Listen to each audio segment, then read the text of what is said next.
On today's show, you're going to hear an awesome story. From tragedy to triumph, you're going to hear how sports can lift you out of your darkest moments in life and provide you with the hope that you need to move forward. This is a great episode of The Game Time Guru. So, what time is it? Game time! Woo!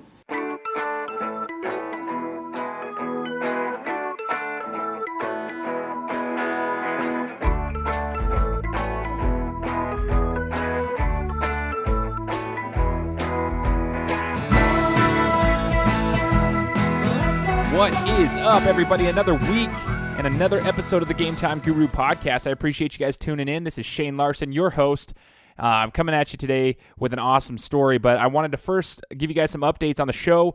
One of the things is I've got a newsletter coming out, and I'm going to be pushing this link out for you guys when this website gets finished up so that you guys can sign up for the newsletter. It's going to be a weekly newsletter giving you in-depth information, behind-the-scenes info on the show. We're going to have a Meet the Guest newsletter that goes out as well, so you can, kind of outside of the podcast, kind of get to know their bio, and if you have any questions for them, they'll have their contact information as well. So we got some big plans coming for the Game Time Guru podcast. Also, make sure if you want that Audible trial to get your 30-day free trial for Audible downloads for free audiobooks, go to audibletrial.com/thegametimeguru, and you can get that free trial. That's my sponsor. And so make sure that's how you can show me some support and then get your free audiobook download as well. Now, today's guest is an awesome one. I mentioned this in the introduction. It's going to be a story that's going to show you how sports truly are for everybody, but they can lift you out of some deep, dark moments of your life and can give you some hope. And I hope you guys enjoy this as I break it down with Josiah Sullivan. Josiah, thanks so much for joining the show today. Yeah, Shane, thanks for having me on here. For sure, man. The pleasure's all mine. And on the show, we like to get to know our guests a little bit. So I want you to, explain who you are, where you're from, and give us a little bit of your background in sports. This is a sports podcast, so I do want to hear your background in sports, Josiah. All right, yeah. I'm originally from California. I was born and raised in Oakland area and lived there till I was like 7 and then moved to Idaho. Been in Idaho ever since. So, but yeah, growing up, I was really into sports. I was a very athletic person, loved playing sports. Did track, football, basketball for a season. And then in high school, I did lacrosse and I also did golf. And it was right after graduating high school, I was in a car accident and broke my neck and suffered a spinal cord injury there. And it left me paralyzed from the chest down. So I'm now considered a quadriplegic, so I don't have use of my fingers or my tricep muscles, so I don't have some function in my arms and no function in my legs. So coming out of that, I, really wanted to get back into sports, being a sports guy. So, I couldn't play lacrosse anymore, so I started coaching lacrosse. And, I love those big, hard, fast-hitting sports. And lacrosse, you get to run around and beat guys with sticks is pretty fun. Not being able to play anymore, I started coaching, which was a blast. And then it was about 5 years after my accident and was coaching lacrosse that I ran into a guy who moved away from Boise, went to Texas, and he started playing rugby over there. Came back and wanted to start a team. So we got together and 4 or 5 of us met downtown Boise in an alley and started a wheelchair rugby team. And ever since then, I was back in 2012, and ever since then we've been going crazy, and it's a lot of fun because wheelchair rugby reminds me a lot of lacrosse and those fast-paced, hard-hitting sports. So it's really awesome to be able to get back into the sports area and be able to play, a physically demanding sport. For sure, and I think your story is extremely motivating, Josiah, so I appreciate you sharing, a little bit of your background, because there is a little bit, of sadness that comes out of that story a little bit, because obviously, you grew up being able to play and compete, and then you go through a tragic accident like that, and while some people would allow it to keep them down for quite a while, you use sports as a way to kind of motivate yourself as a coach and now as a player, and you found a way to compete.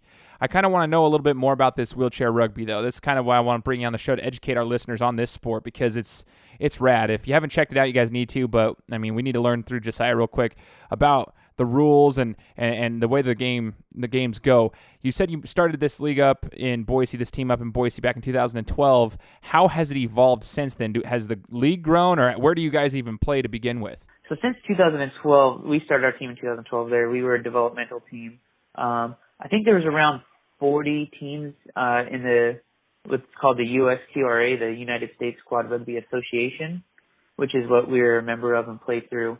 We're the only team in Idaho, and there's typically like one team per state. Some, bigger populated states have more teams. But right now, last year there were 43 teams, I believe, in the USQRA. And, the closest ones are like Seattle, Portland, Utah, Salt Lake there, Reno. We usually play a lot of those teams, but, you got to travel a lot and go play, because to be able to play this sport, to qualify to be able to play, you have to be a quadriplegic. So you have to have some type of paralysis in at least 3 limbs now. There's some people with other types of disabilities, whether it be amputations or things like that. But so it's very limited on who can play. And so as in Idaho, there's not we don't have a heavy population. So getting the numbers out to be able to have more teams is tough. That's why we're the only team in Boise, actually, in the state. So we just travel, and the way they set it up, the league, you do a bunch of tournaments, and you just go around. You can travel. We go to tournaments probably once a month or so during season, which is September to April. And we go play tournaments, usually 6 to 8 teams at a tournament. And you just kind of do a round robin, play the tournaments for 3 days.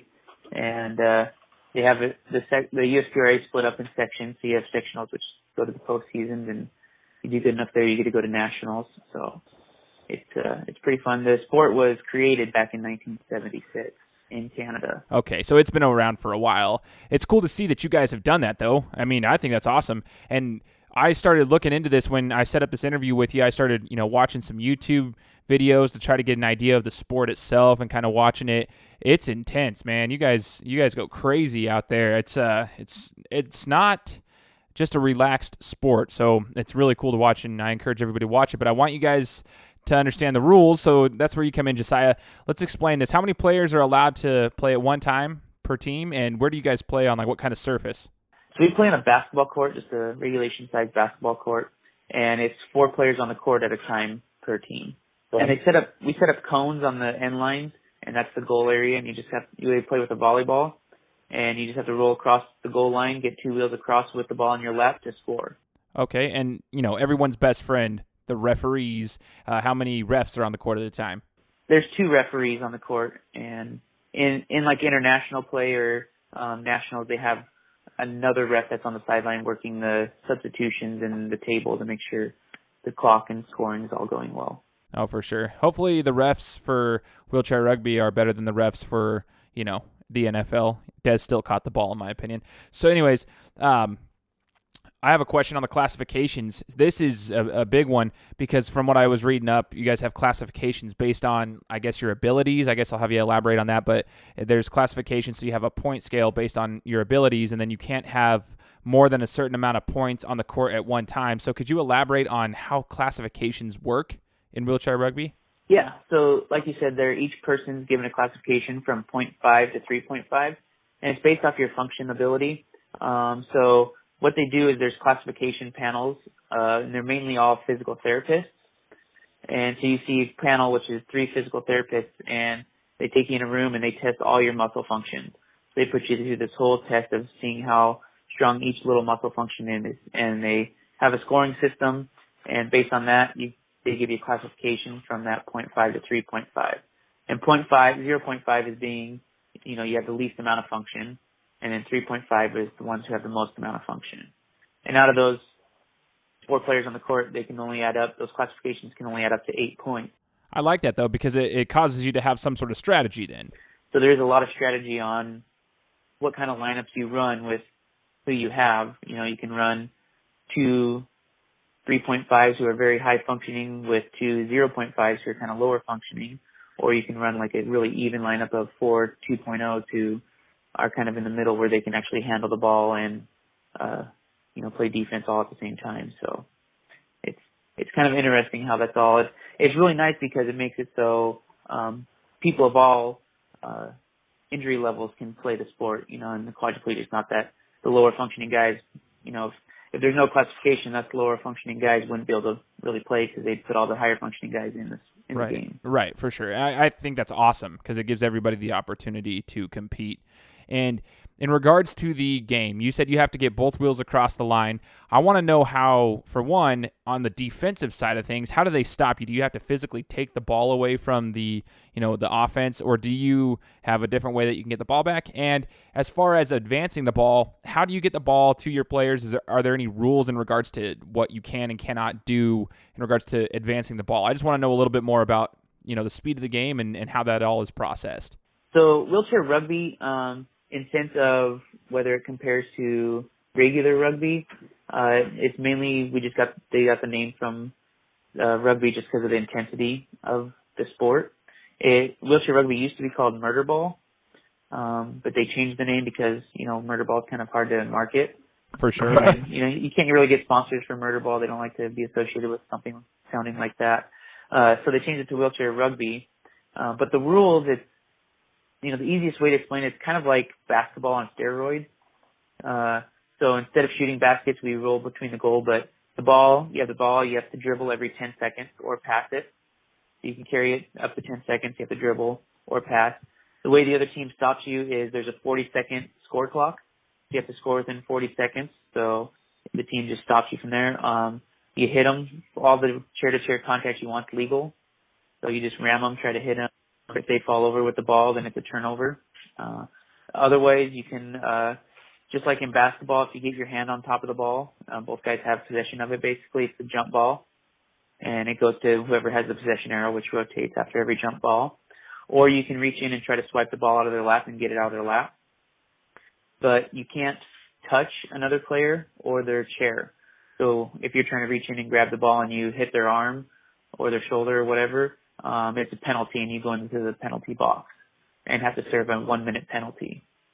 So it has a little mixture of like hockey, basketball, lacrosse. It has a mixture of just a lot of sports, which is really fun. Yeah, it seems really fun. It's really cool to watch. It's interesting because I'd never seen it before. And what I noticed when I was watching some of the games is a lot of the times, you'll have the guy that has the ball and then a couple guys are trying to jam him up, but they usually have this like a fast guy streaking down the side of the court and they'll launch it to him and catch it if he's good. So do you typically want to just take your fastest guy and have him do basically a fly route? Is there any kind of like offsides penalty like you have in hockey and in soccer where like the fastest guy can't be behind the last defender or something to, that whole rule that they have? Is there anything like that, or do you just take your fast guy and throw him deep essentially? Yeah, so there is no like offsides or any of that. And it really, the strategies, it all depends on what kind of lineup you're running. Typically in rugby, you want to be a ball hog, so you want to get the ball to your number one player, your fastest guy, and have everyone else just block, get in the way of the other people and let that guy score.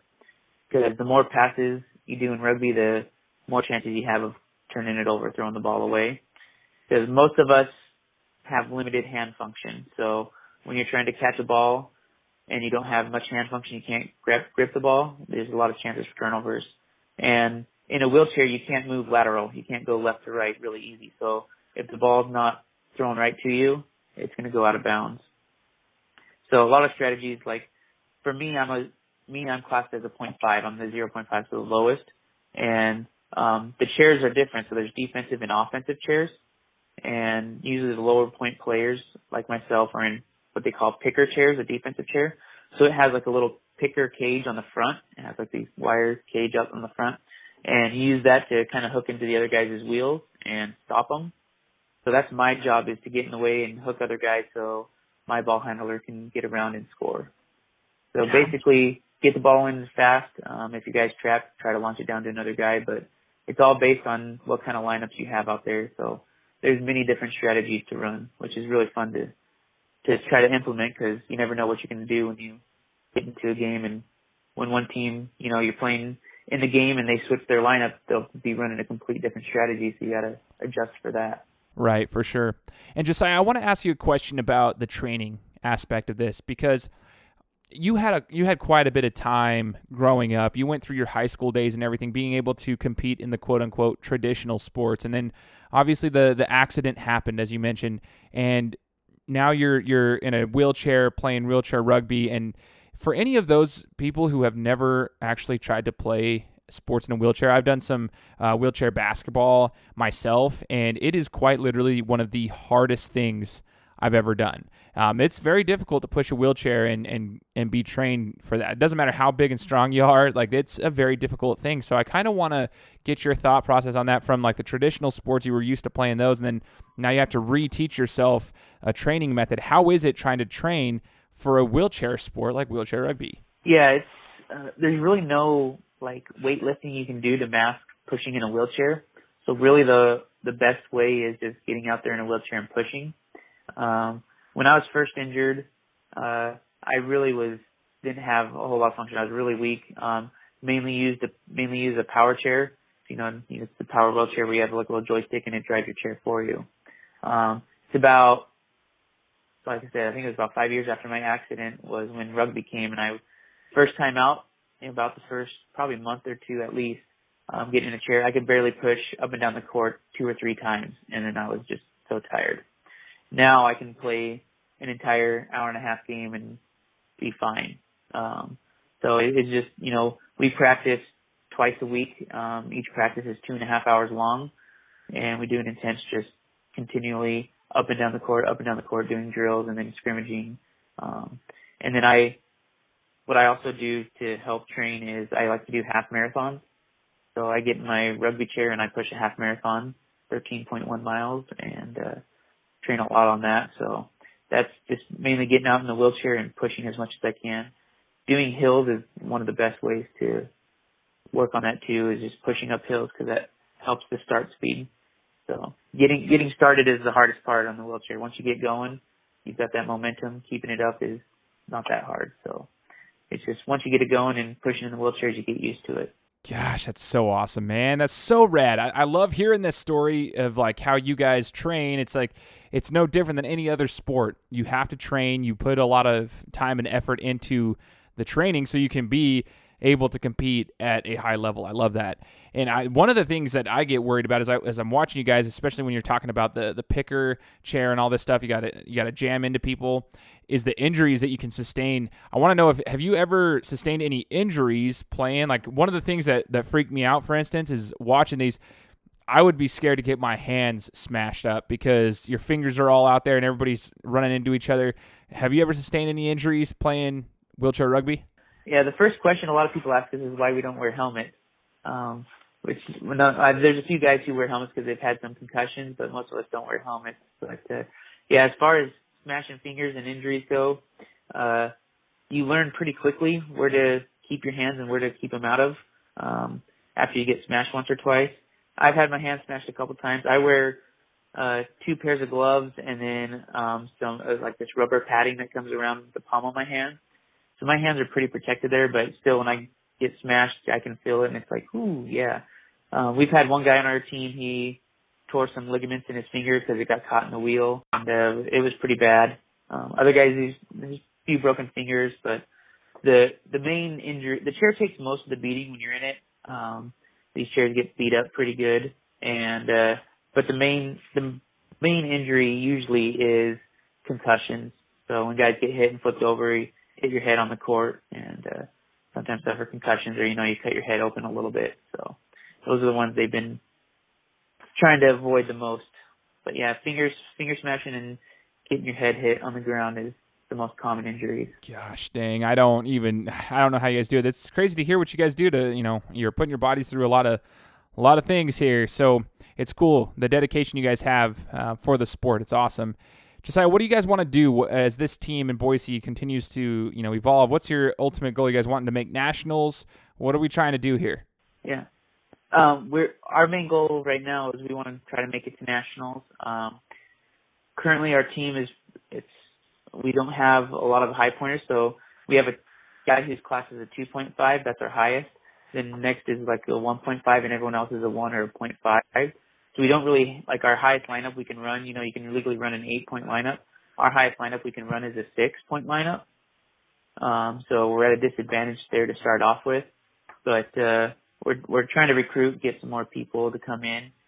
This last season, we lost out to make it to nationals. We went into sectionals and we lost by 1 point. The team scored with less than a second left to win the game, and the winner of that game was going to nationals. So that was a bummer right there. We were so close to nationals, but we've never been to nationals. We've only been a team, for 6 years now.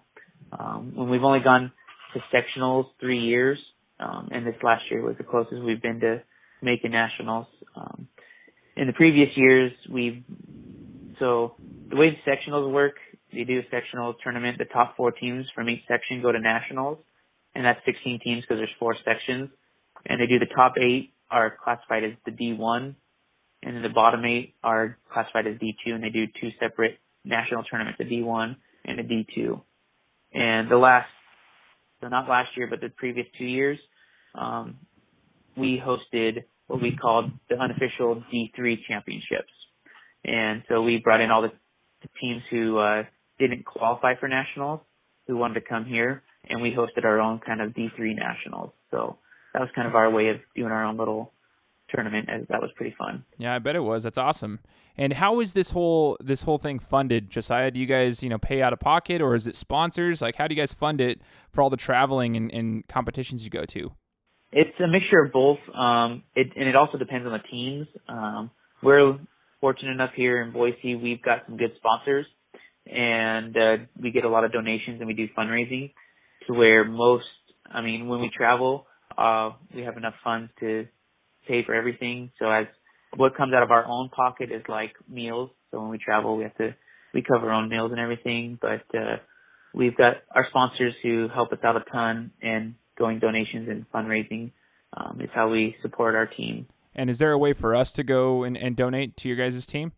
Yeah, we have a website that you can go on to, and we have a place on there to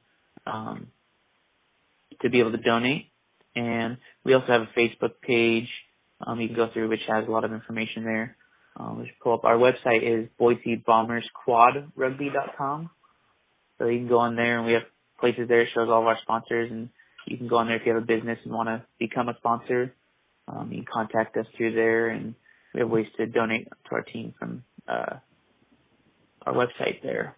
And then we also do, outreaches and different things throughout the community. And so we practice at Fort Boise Community Center. You can go on there and contact us, and we can let you know when practices are, when we're doing stuff, and you come out. And we have extra chairs, so you're always welcome to come hop in a chair and get beat up with us. It's a lot of fun. Yeah, or lose some fingers. No, I'm just kidding. No, for real, that sounds like a lot of fun. And I just want to end with this, Josiah.